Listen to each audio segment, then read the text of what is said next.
सही देखा आपने। हनुमान जी रावण का मुक्का खाकर रोने लग गए। चलिए बताते हैं कैसे।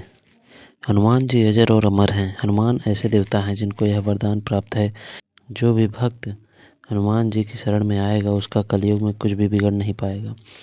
जिन भक्तों ने पूर्ण भाव एवं निष्ठा से हनुमान जी की भक्ति की है, उनके कष्टों को हनुमान जी ने शीघ्र ही दूर किया है। हनुमान भक्तों को जीवन में कभी भी कठिनाइयों का सामना नहीं करना पड़ता। उनके संकटों को हनुमान जी स्वयं हर लेते हैं। इस लेख के माध्यम से हमें अपने पाठकों को हनुमान जी से संबंधित एक रोचक प्रसंग बताने जा रहे हैं। क्या आपको पता है कि आमतौर पर हनुमान जी युद्ध में गदा का प्रयोग नहीं करते थे, अपितु मुक्के का प्रयोग करते थे।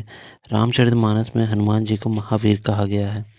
शास्त्रों में वीर शब्द का उपयोग बहुतों हेतु किया गया है, जैसे भीम, भीष्म, मेघनाथ, रावण इत्यादि, परंतु महावीर शब्द मात्र हनुमान जी के लिए ही उपयोग किया गया है।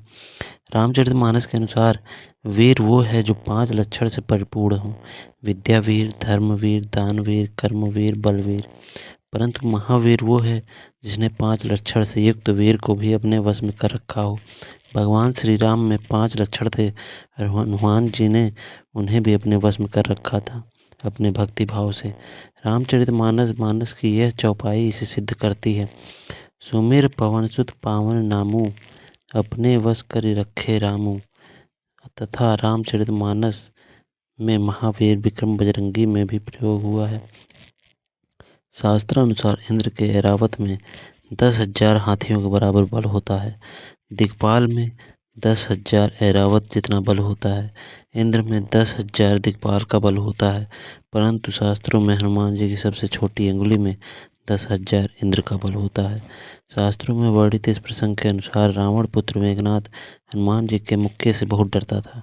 हनुमान जी को देखते ही भाई मेघनाथ खड़ा होता था, भाग खड़ा होता था। जब रावण ने हनुमान के मुक्के की प्रशंसा सुनी तो उसने हनुमान जी की सामना कर हनुमान जी से बोला, आपका मुक्का बड़ा ताकतवर है, आओ जरा मेरे ऊपर भी आजमाओ। मैं आपको एक मुक्का मारूंगा और आप मुझे मारना। फिर हनुमान जी ने कहा, ठीक है, पहले आप मारो। रावण ने कहा, मैं क्यों मारूं, पहले आप मारो। हनुमान जी बोले, आप पहले मारो, क्योंकि मेरा मुक्का खाने के बाद आप मारने के लायक नहीं रहेंगे। अब रावण ने पहले हनुमान जी को मुक्का मारा। इस प्रकरण की पुष्टि यह चौपाई करती है। देख पवन सुत धायउ बोलत वचन कठोर, आवत कपि हन्यु तेहि मुष्टि प्रहार प्रघोर। रावण के प्रभाव से हनुमान जी घुटने टेक कर रह गए, पृथ्वी पर गिरे नहीं, और फिर क्रोध से भरे हुए संभल कर उठे। रावण मोह का प्रतीक है और मोह का मुक्का इतना तगड़ा होता है कि अच्छे अच्छे संत भी अपने घुटने टेक देते हैं। फिर हनुमान जी ने रावण को एक घूंसा मारा। रावण ऐसा गिर पड़ा जैसे वज्र की मार से पर्वत गिरा हो। रावण मूर्छा भंग होने पर भी वह जागा। हनुमान जी के बड़े भारी बल का सराहने लगा।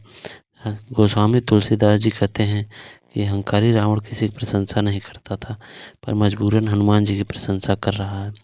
प्रशंसा सुनकर हनुमान जी की प्रसन्न होना चाहिए, पर वे तो रो रहे हैं, स्वयं को धिक्कार रहे हैं।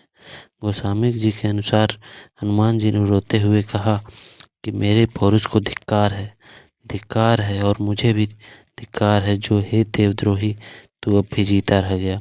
हनुमान जी का मुक्का खाने के बाद भी रामद्रोही रावण जीवित है। मोह की ताकत तो देखो।